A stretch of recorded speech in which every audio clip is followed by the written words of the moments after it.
राज्य महिला आयोग यानी कि स्टेट वुमेन कमीशन का। हम लोगों ने यहाँ पर बहुत सारी चीजें देखी थी, एक बार ब्रीफली रिवाइज कर लेते हैं हमने यहाँ पर क्या देखा था। ठीक है, तो हमने यहाँ पर जो राज्य महिला आयोग है उसका गठन कब हुआ, किसने किया, इसके सबके बारे में प्रोविजंस देखे थे। एक बार बहुत फटाफट मैं आपको ये चीजें दिखा रहा हूँ ताकि आप लोग उसे देख सकें, कुछ कंफ्यूजन हो तो पूछ सकें।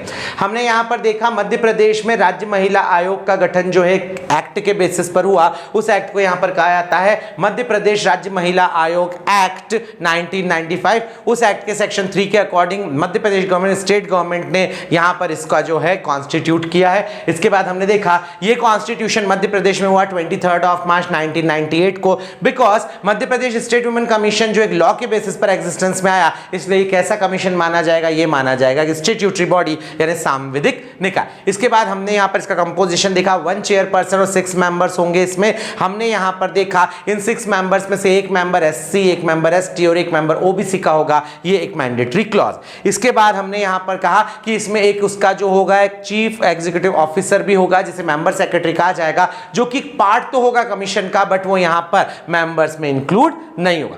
इसके बाद हमने यहाँ पर इनके क्वालिफिकेशन देखे। चेयरपर्सन की क्वालिफिकेशन में स्पेसिफिक कुछ भी नहीं है, सिर्फ इतना कहा कि वो एक एमिनेंट वुमन होगी, मतलब मैंडेटरी की वुमन ही यहाँ पर मेंबर अपॉइंट की जाएगी, जो चाहे सोशल वर्कर हो या कोई भी ऐसी लेडी जिसने कि अपनी लाइफ को डेडिकेटेड किया towards the interest of women. Members में हमने यहां पर देखा कुछ कैटेगराइजेशन किया गया है। एक मेंबर गवर्नमेंट ऑफिसर होगा, एक मेंबर एमिनेंट एडवोकेट होगा, 2 मेंबर्स ऐसे होंगे जिन्होंने की सोशल वर्क में रेपुटेटेड नाम कमाया हो, और 2 मेंबर्स ऐसे होंगे जिन्हें वुमेन हेल्थ और एजुकेशन की फील्ड का एक्सपर्ट हो। ठीक, यहां पर हम लोग आपको नेक्स्ट बताया था कि अपॉइंटमेंट इनका कैसे होगा। हमने देखा कि जो चेयरपर्सन और मेंबर्स इन सबको स्टेट गवर्नमेंट के थ्रू अपॉइंट किया जाएगा। फिर हमने यहां पर बात करी थी इनका टेन्योर कितना होगा। इनका टेन्योर होगा 3 इयर्स और up to the age of 65 whichever is earlier. तो यहां पर रेजिग्नेशन का क्लॉज जो था, रेजिग्नेशन का क्लॉज भी हमने देखा। रेजिग्नेशन के क्लॉज में हमने देखा कि स्टेट गवर्नमेंट को ही आप लोग रेजिग्नेशन अपना सबमिट करेंगे। इसके बाद हमने सैलरी अलाउंसेस की बात करी। सैलरी अलाउंसेस जो है वो स्टेट गवर्नमेंट के थ्रू डिटरमाइन किए जाएंगे और इनका टर्मिनेशन भी स्टेट गवर्नमेंट के थ्रू होगा। स्टेट गवर्नमेंट प्रूव्ड मिसबिहेव और इनकैपेसिटी इन 2 ग्राउंड्स पर उन्हें यहां पर क्या कर सकती है, अपनी पोस्ट से रिमूव कर सकती है after inquiry of supreme court. Another grounds भी देखिए जिन ग्राउंड्स पर रिमूव करने के लिए सुप्रीम कोर्ट की इंक्वायरी की कोई नीड नहीं है, वो ग्राउंड से यहां पर एडजुडिकेटेड इंसॉल्वेंसी, इन्फर्मिटी ऑफ बॉडी और माइंड, या किसी भी वैतनिक नियोजन में लग जाना, अनैतिक अधमता यानी मोरल टर्पिट्यूड के किसी भी ऑफेंस में पनिश किया जाना, ये सारे के सारे वो हैं जितना पोर्शन हमने यहां पर डिस्कस किया। अब हम यहां पर बात करने जा रहे हैं मीटिंग्स के बारे में। तो ध्यान दीजिए यहां पर जो स्टेट वुमेन कमीशन होता है, वो स्टेट वुमेन कमीशन जो है वो स्टेट वुमेन कमीशन की जो मीटिंग्स होगी उनसे रिलेटेड प्रोविजंस यहां पर हमें देखने। तो ध्यान दीजिएगा कि जो 2 बैठकें होंगी यानी स्टेट वुमेन कमीशन की जो 2 बैठक होंगी उनमें 6 मंथ से ज्यादा का इंटरवल नहीं होगा। तो इसको आप दूसरे रूप में बात कर सकते हैं, हर साल में स्टेट वुमेन कमीशन की कितनी बैठक होना जरूरी है। तो हर साल में स्टेट वुमेन कमीशन की 2 बैठक होना जरूरी, क्योंकि उन्होंने क्या कह दिया, स्टेट वुमेन कमीशन की 2 बैठकों से भी 6 महीने से ज्यादा का अंतर नहीं होगा। तो क्वेश्चन कुछ इसी तरीके से एग्जाम में आएगा कि 2 बैठकों के बीच राज्य महिला आयोग में अधिकतम कितने समय का अंतर हो सकता है, 1 महीना, 2 महीना, 6 महीना, 12 महीना, बस वहां पे आपको पता होना चाहिए। 6 मंथ्स एक्शन लिखा है तो वहां पर 6 मंथ्स का ही डिफरेंस होगा यहां पर, मतलब साल में 2 बैठकें होंगी, ये चीज आपको यहां पर ध्यान देनी। चलिए आगे बढ़ते हैं। यही बात यहां पर फिर से लिखी हुई है कि हर साल में स्टेट वुमेन कमीशन की 2 मीटिंग्स होना नेसेसरी, इट इज मैंडेटरी। और ये मीटिंग कब, कहां, कौन से प्लेस पर होगी, किस टाइम पर होगी, ये सारी की सारी चीजें कौन डिसाइड करेगा, वेरी इंपॉर्टेंट, आयोग का अध्यक्ष मतलब चेयरपर्सन ऑफ कमीशन जो है, it she shall be determined that when on what place such meetings of state women commission shall be conducted. ये बात आपको यहां पर याद रखना है कि स्टेट वुमेन कमीशन की बैठकें होंगी तो सही, हर 6 महीने में 1 बैठक होगी, मतलब साल में 2 बैठक होगी नेसेसरी, लेकिन ये बैठक किस प्लेस पर होगी, कब होगी, ये 6 महीने का टाइम पीरियड चालू कब से होगा, ये सारी की सारी चीजें डिसाइड करने का पावर किसको दिया, ये सारी की सारी डिसाइड करने का पावर दिया गया है चेयरपर्सन ऑफ कमीशन को। इंपॉर्टेंट है, ये एक ही पावर आपको पूरे के पूरे इसमें देखने को मिलेगी जिसमें यहां पर उन्होंने ये बात कही। ठीक, आगे बढ़ते हैं हम यहां पर। एक बात और भी ध्यान रखिएगा, यहां पर मेंशन नहीं किया गया है ना, बिल्कुल ये सरिता ने जो लिखकर भेजा, अगर कोई भी पर्सन कंटिन्यू 3 मीटिंग्स तक एब्सेंट रहता है तो उसको यहां से रिमूव कर दिया जाएगा, फिर वो मेंबर के रूप में नहीं रह सकता। ठीक, अब बात करते हैं पावर्स एंड फंक्शंस की। ध्यान से समझ लीजिए, जो पहला वाला आपके बोर्ड पर नजर आ रहा है, that it shall have all the powers of civil court, उसे सिविल न्यायालय की आयोग को सभी शक्तियां प्राप्त होंगी। इस पॉइंट को मैं यहां पर आपको डिटेल में समझा रहा हूं, आपके हर कमीशन में यह आएगा और आपको यहां पर हर बार मैं मीनिंग नहीं बताऊंगा, इनफैक्ट आप लोगों से पूछूंगा, तो आप लोगों को पता होना चाहिए कि इसका मतलब क्या है। चला ध्यान से समझिए, सिविल कोर्ट की पावर की बात करें तो इंडिया में एक लॉ एप्लीकेबल है जिसे कहते हैं सिविल प्रक्रिया संहिता।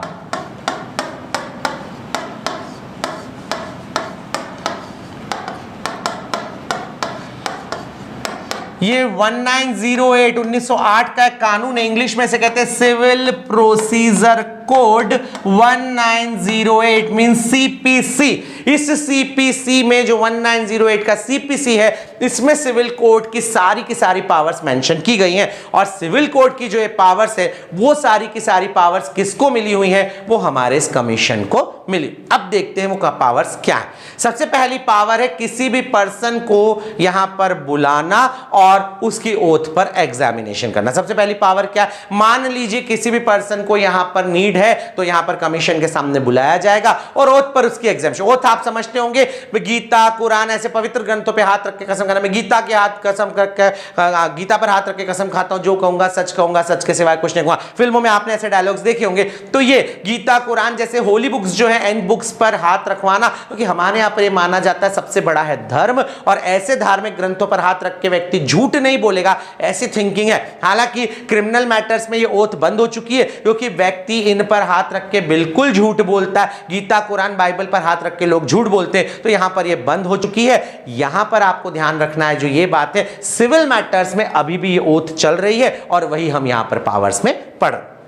दूसरी पावर, कोई भी विटनेस जब यहां पर कमीशन के सामने आता है, किसी मामले में वो एविडेंस देता है, गवाही देता है, तो उन गवाहियों को शपथ पत्र यानी एफिडेविट पर लेना। आप लोगों ने भी कभी कभार आपके जीवन में एफिडेविट वगैरह बनवाए होंगे, नहीं बनवाए तो फ्यूचर में कभी बनवा लें। तो यहां पर जब भी कभी कोई पर्सन यहां पर ओथ देने के लिए आता, मतलब गवाही देने के लिए आता, उसकी ओथ ली गई और उसके बाद उसके बयान जो है वो शपथ पत्र पर लिए। शपथ पत्र एफिडेविट पर क्यों लिया था, क्योंकि भारत में एक कानून लागू है जिसके अकॉर्डिंग शपथ पत्र पर जो भी बयान दिया, अगर वो झूठा साबित हुआ तो उस पर्सन को पनिश किया जा सकता। तो यहां पर यह पावर भी कमीशन यूज करता।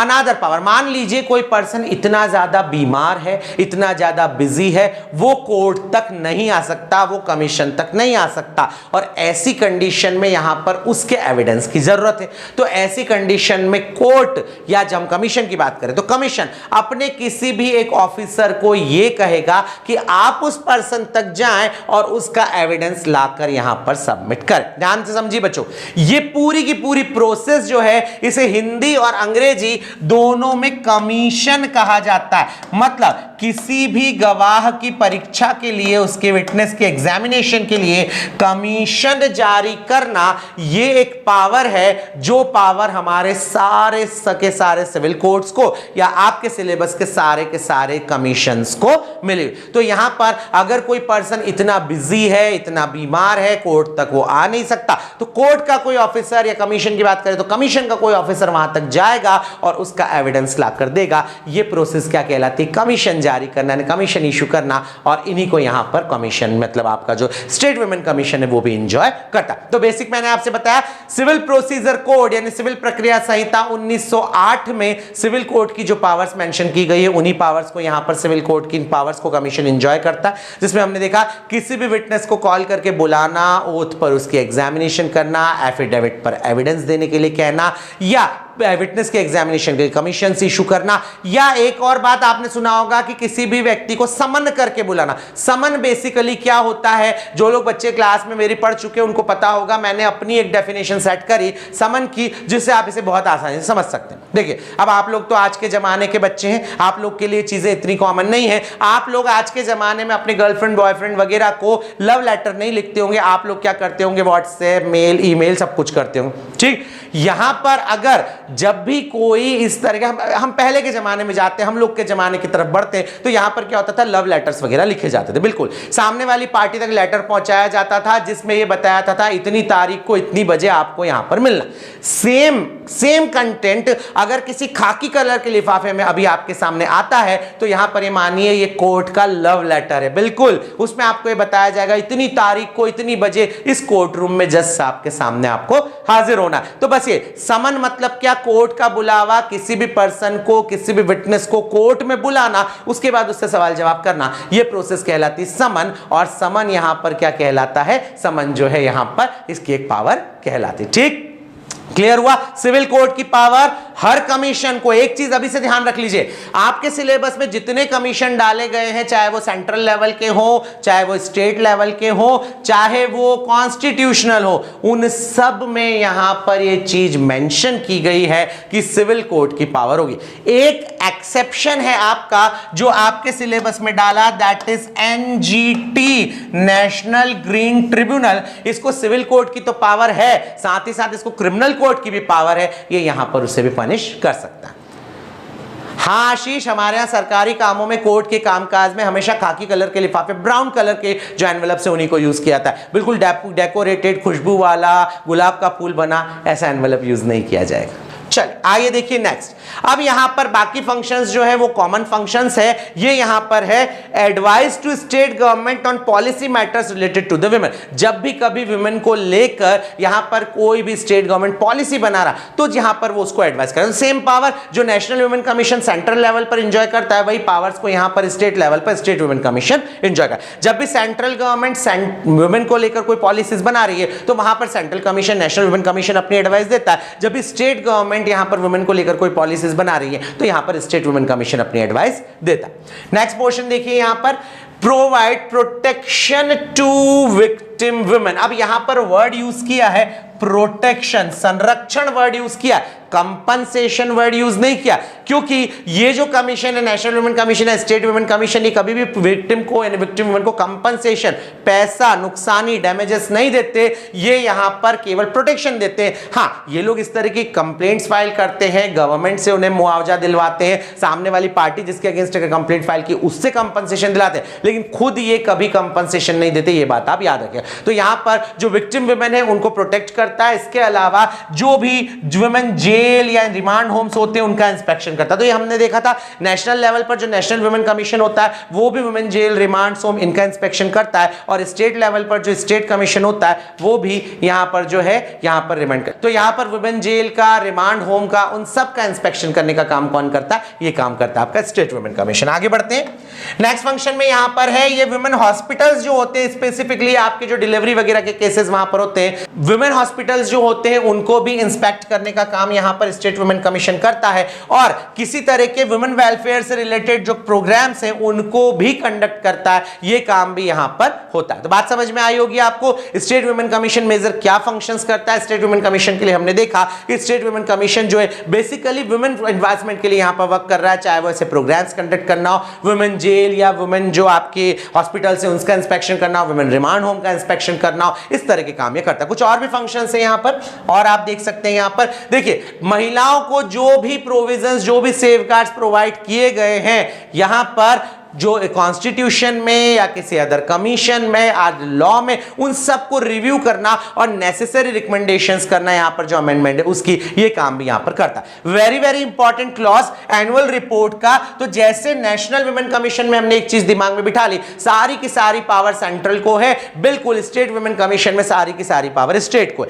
हमने आपका देखा था national women commission shall submit its annual report to the central government, same as the state women commission shall submit its report to the state government. राज्य सरकार को प्रस्तुत करेगा राज्य महिला आयोग अपनी वार्षिक रिपोर्ट। ये क्वेश्चन इंपॉर्टेंट है। राज्य महिला आयोग द्वारा अपनी वार्षिक रिपोर्ट किसे प्रस्तुत की जाएगी? तो आपको पता होना चाहिए राज्य महिला आयोग द्वारा अपनी वार्षिक रिपोर्ट किसे प्रस्तुत की जाएगी? राज्य सरकार को। चलिए नेक्स्ट देखते हैं। ध्यान दीजिए यहां पर इसी के साथ साथ अगर स्टेट वुमेन कमीशन की बात की जाए तो स्टेट वुमेन कमीशन जो है रिकमेंडेशन करता है improvement of condition of women hostels and girls hostel. जो कन्या छात्रावास होते हैं, महिला छात्रावास होते हैं, उन सब में जो नेसेसरी रिकमेंडेशन है वहां पर उनकी कंडीशंस को इंप्रूव करने के लिए उनके लिए भी यहां पर रिकमेंडेशन करता है। And all other necessary measures which are necessary for the protection of women, other महिलाओं की सुरक्षा के लिए, उनके संरक्षण के लिए जो भी यहां पर है उस तरह के प्रावधानों के लिए यहां पर ये सिफारिशें करता है। क्या बात है लास्ट टॉपिक पर, मध्य प्रदेश में स्टेट वुमेन कमीशन, क्योंकि हम लोग तो बेसिकली वही पढ़ रहे हैं तो उनके चेयरपर्सन के बारे में बात करते हैं। ठीक, देखिए मध्य प्रदेश स्टेट वुमेन कमीशन की पहली चेयरपर्सन का क्या नाम था, तो उनका नाम था Krishnakanta Tomar, who was first chairperson of Madhya Pradesh state women commission. कोई मुझे ये बताएगा मध्य प्रदेश में स्टेट वुमेन कमीशन कब एस्टैब्लिश हुआ था? कि जयंती पटनायक कहां से आ गई? प्रशांत तिवारी, मैंने चेयरपर्सन का नाम नहीं पूछा, मैंने ईयर पूछा। 1987 बिल्कुल गलत जवाब है बेटा।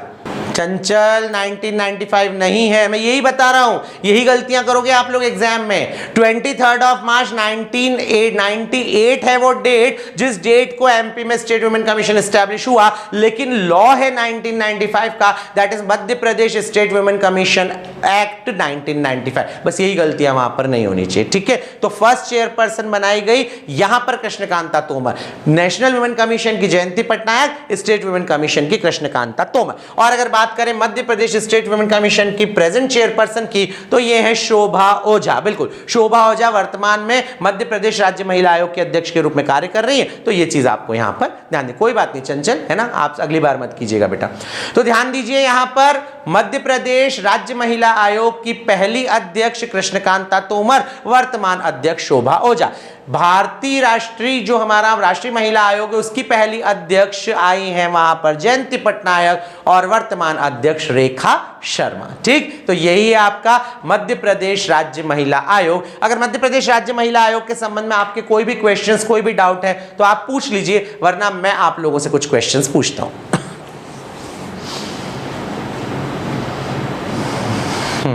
अच्छा क्वेश्चन पूछा मोहित आपने। देखिए इफेक्टिवनेस की बात की जाए तो इफेक्टिव किस बेसिस पर बोल रहे हैं मोहित आप?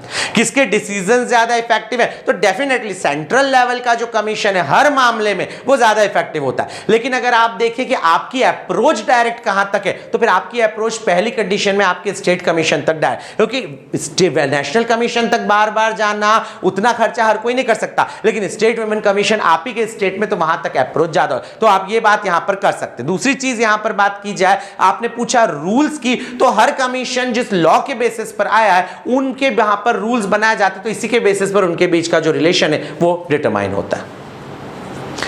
करप्शन तो हर ही जगह है ना, इतनी नीट पे नहीं जाना सरिता, आप चाहेंगे तो मैं बता दूंगा, लेकिन उतनी डिटेल पे आपको जाना नहीं है, पर्टिकुलर स्टेट वाले में नहीं जाना, नेशनल वाले में आप लोग ये चीजें देख सकते हैं, बाकी नहीं। चलिए अब बढ़ते हैं आगे। अब आप लोग कुछ क्वेश्चंस के जवाब दीजिए जो आपकी स्क्रीन पर आपको नजर आ रहे हैं, है ना। चलिए देखिए, मध्य प्रदेश में राज्य महिला आयोग का गठन कब किया? When state women commission was established? 1995, 1996, 1997, 1998। ठीक है, right answer is option number D, that is 1998। On 23 मार्च 1998 मध्य प्रदेश में स्टेट वुमेन कमीशन एस्टैब्लिश हुआ। ठीक, next question.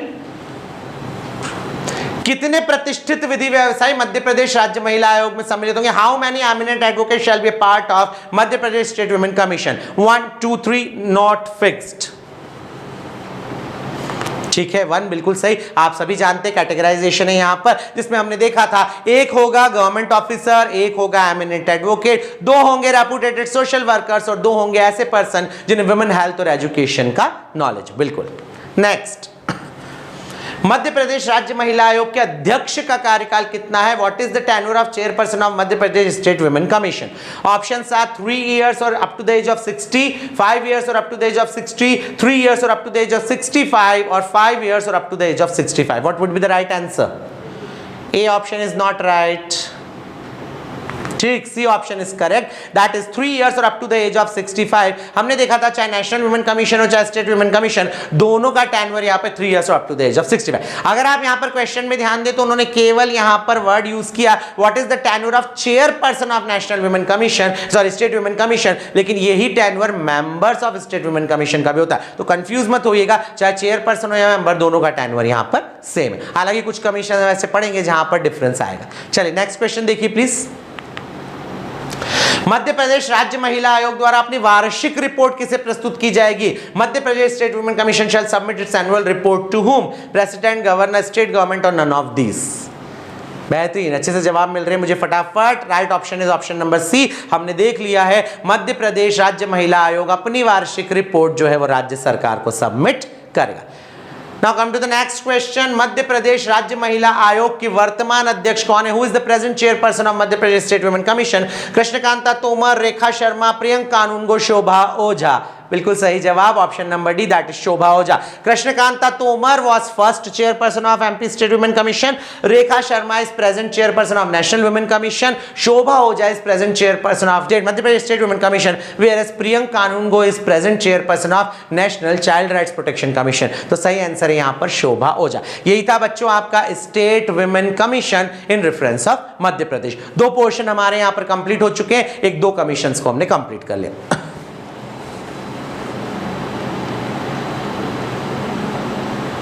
State women commission से नेशनल वुमेन कमीशन में केस ट्रांसफर होने की कंडीशंस और न्यायालय से स्टेट वुमेन कमीशन में। नहीं, ऐसा देखिए बच्चों, आशीष, जब भी कभी इस प्रकार के रूल्स बनाए जाएंगे, मान लीजिए कोई ऐसा पर्सन है जिस केस फाइल हुआ और यहां पर वो मैटर ऐसा है जो स्टेट वुमेन कमीशन के बजाय नेशनल वुमेन कमीशन ज्यादा बेटर निपटा सकता है, या जो गवर्नमेंट सेंट्रल गवर्नमेंट की पॉलिसी से रिलेटेड है, तो वहां पर ट्रांसफर कर दिया। रहा सवाल न्यायालय से, तो न्यायालय से कमीशन में केस ट्रांसफर होने के चांसेस कम होते हैं, कमीशन से न्यायालय में केस ट्रांसफर होने के चांसेस ज्यादा। तो जब भी कभी यहां पर कोई लेडी को केवल प्रोटेक्शन ही नहीं चाहिए, उनको यहां पर ऐसा लगता है कि यहां पर जो है उसको पनिश भी कराना, तो फिर वो न्यायालय में जा सकते। हाँ सरिता, एक अच्छा क्वेश्चन पूछा हमने, headquarter of state women commission is at Bhopal. तो अगर मध्य प्रदेश में जितने भी अपन कमीशन है उसमें केवल लोक सेवा आयोग यानी कि स्टेट पीएससी का हेडक्वार्टर इंदौर में, बाकी आपके सिलेबस में जितने भी स्टेट कमीशन है मध्य प्रदेश के, उनका सबका हेडक्वार्टर भोपाल में। ठीक, चलिए स्टार्ट करें।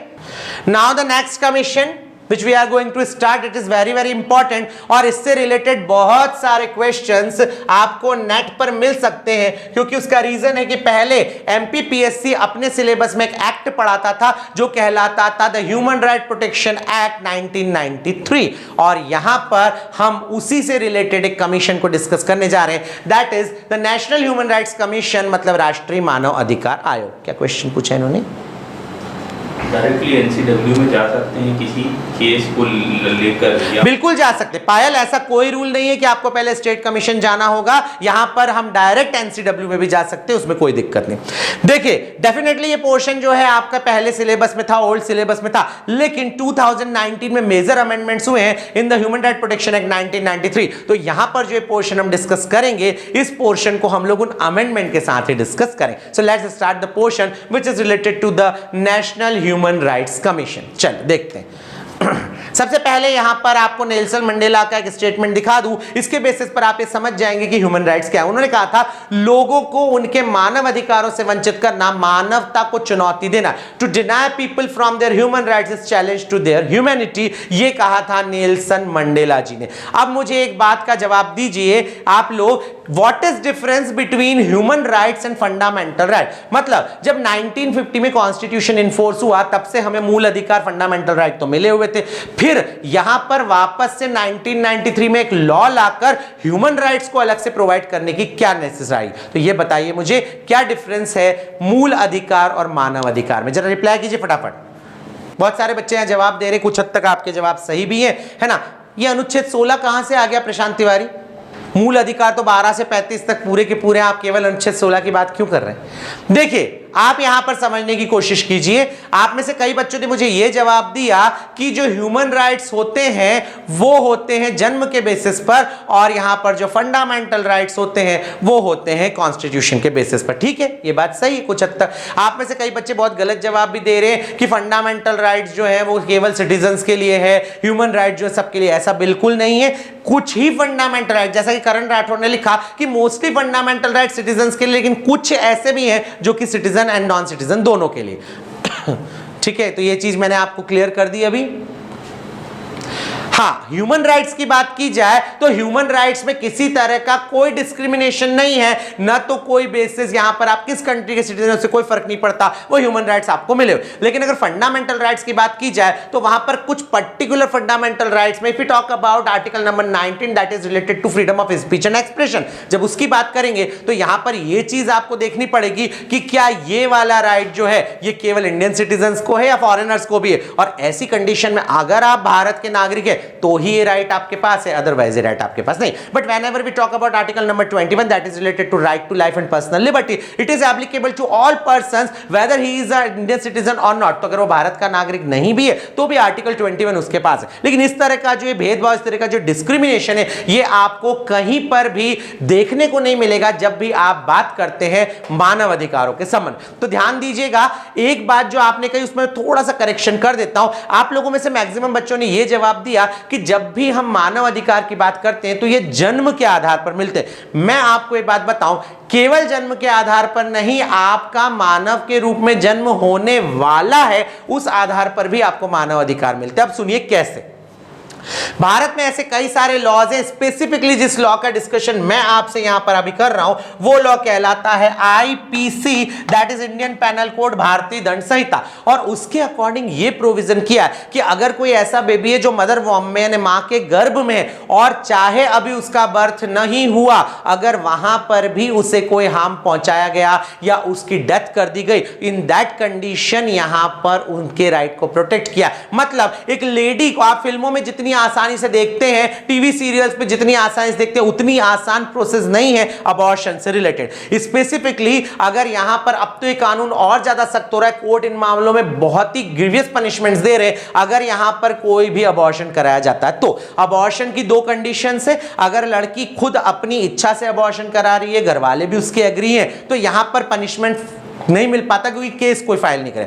लेकिन अगर लड़की नहीं चाहती थी और घर वालों ने जबरदस्ती अबॉर्शन कर दिया, उसका सबसे मेजर रीजन यही है कि जो बच्चा का है मां के घर में वो एक लड़की था, है ना, तो यहां पर फीमेल फोर्टिसाइड की कंडीशन में यहां पर जो है ग्रीवियस पनिशमेंट मिलेगी। सेकंड कंडीशन, अगर यहां पर जब अबॉर्शन कराया है, अगर डॉक्टर जो रीजन बताएगा, वो डॉक्टर रीजन क्या बताएगा, लेडी की हेल्थ कंडीशंस के अकॉर्डिंग अबॉर्शन नेसेसरी था, तब फिर यहां पर कोई पनिशमेंट नहीं मिले। लेकिन अगर लेडी एडवांस स्टेज में, मतलब प्रेगनेंसी के 5 मंथ्स कंप्लीट हो चुके, उसके बाद अब यहां पर अबॉर्शन कराया जाता है तो पनिशमेंट बहुत ग्रीवियस है। ध्यान दीजिएगा, क्योंकि जब तक ये माना जाता है कि वो बच्चा केवल भ्रूण नहीं रहा है, उसके हाथ पैर बॉडी ऑर्गन्स ये बनने लगे, तो ध्यान दीजिए यहां पर जब मदर वॉर्म में कोई बच्चा है तो यहां पर उसके राइट्स को भी प्रोटेक्ट किया है, and this is called what, this is called human right. जबकि आप पैदा हुए, पैदा होने के बाद जब आपकी सिटीजनशिप डिटरमाइन हुई, उसके बाद जो राइट्स आपको मिले, these are called fundamental right. तो अगर हम देखें तो आर्टिकल 12 से 35 तक फंडामेंटल राइट्स हैं, उनका एरिया जो है वो रिस्ट्रिक्टेड है, एक सीमित एरिया, जबकि जो ह्यूमन राइट्स है बहुत वाइड है, उनकी कोई भी पर्टिकुलर डेफिनेशन, कोई भी पर्टिकुलर सेक्शन नहीं बताया सकता। तो क्लियर हो गया होगा आपको ये पोर्शन। ठीक, अब कल बात करेंगे इसी से रिलेटेड, देखेंगे ह्यूमन राइट्स क्या होते हैं, ये ह्यूमन राइट इंडिया में कैसे एग्जिस्टेंस में आए, इन ह्यूमन राइट से रिलेटेड हमारा नेशनल ह्यूमन राइट कमीशन कैसे एग्जिस्टेंस में आया, और उसी के साथ नेशनल ह्यूमन राइट्स कमीशन से रिलेटेड लीगल प्रोविजंस क्या। तो बस इसी टॉपिक को आगे बढ़ाएंगे हम लोग। ठीक, चलिए आज के लिए इतना ही। Thank you so much.